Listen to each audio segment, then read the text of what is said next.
आप सबको एक बार फिर से मेरा प्रणाम जी। देवियों और महात्माओं, इस धरती पर रहने वाला हर कोई बशर, हर कोई इंसान ईश्वर निराकार प्रभु से, अकाल पुरख से अरदास करता है, दुआ मांगता है, प्रार्थना करता है। कोई अपने लिए करता है, कोई अपनों के लिए करता है।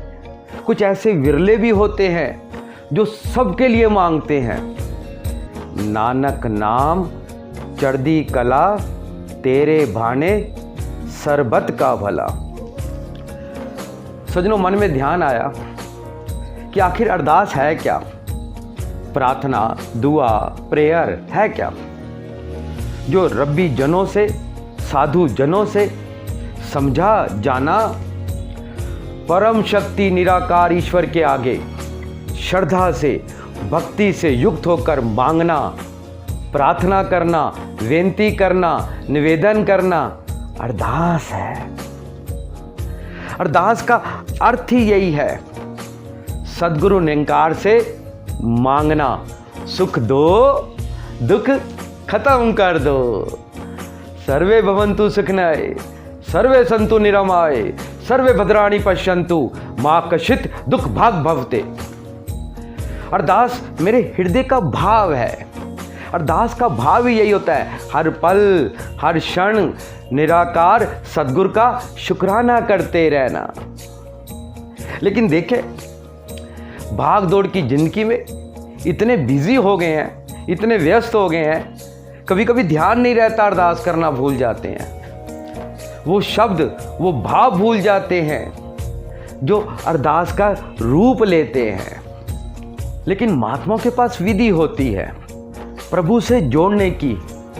समय नहीं मिलता, बिजी रहते हो। अरे चलते चलते अरदास हो सकती है, बैठे बैठे अरदास हो सकती है।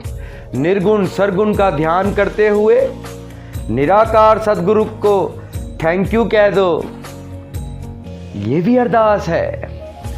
थैंक यू सद्गुरु, आपने परमात्मा दिखाया, विराट दिया, इसके लिए थैंक यू। थैंक यू निरंकार प्रभु, जिंदगी में आपने बहुत कुछ दिया, इसके मैं काबिल नहीं था, आपने इतना कुछ दे दिया, दी हुई दातों का थैंक यू। मेरे पिताजी अक्सर कहा करते थे कि रात को सोने से पहले परमात्मा को, सद्गुरु को थैंक यू करके सोना, क्योंकि आज इन्होंने सारा दिन सुंदर निकाल दिया। और सुबह उठो, सबसे पहले निरंकार को थैंक यू बोलो, क्योंकि आज इन्होंने फिर एक नया दिन दिखाया है मुझे।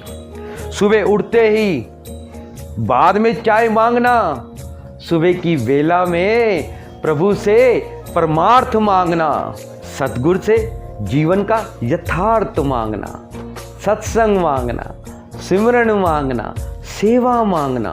फिर उसके बाद चाहे मोबाइल चलाना।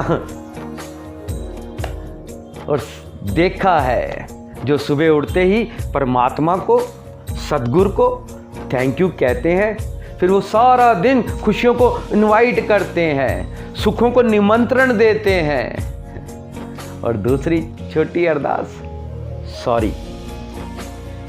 देखिए, जीवन में जाने में अनजाने में कई गलतियां हो जाती हैं। निराकार सद्गुरु से माफ़ी मांग लूं, सॉरी। निर्गुण सरगुण दयालु होता है, बख्श देगा। जितना जितना धन्यवाद और माफ़ी के शब्दों को, इसके भाव को जीवन में उतारूंगा, उतना उतना परमात्मा से पाऊंगा, सद्गुरु से पाऊंगा, प्रकृति से पाऊंगा, सारे जहां से पाऊंगा।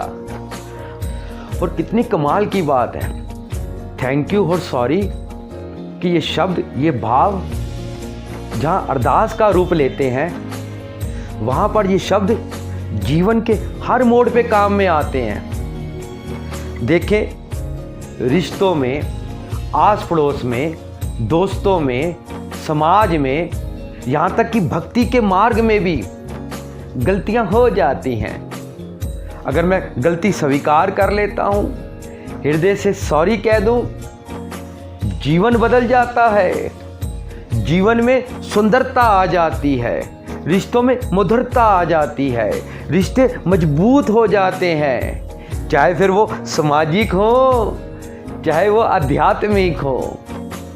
जीवन में छोटी से छोटी चीज़ भी मिल जाए, चाहे वो टॉफ़ी भी क्यों ना हो, अगर मैं उसके लिए भी थैंक यू कह दूं, फिर देखो जीवन का दृष्टिकोण बदल जाएगा, दुख सुख में बदल जाएगा, निराशा आशा में बदल जाएगी, सारा वातावरण खुशियों से महक जाएगा, दुनिया बदल जाएगी।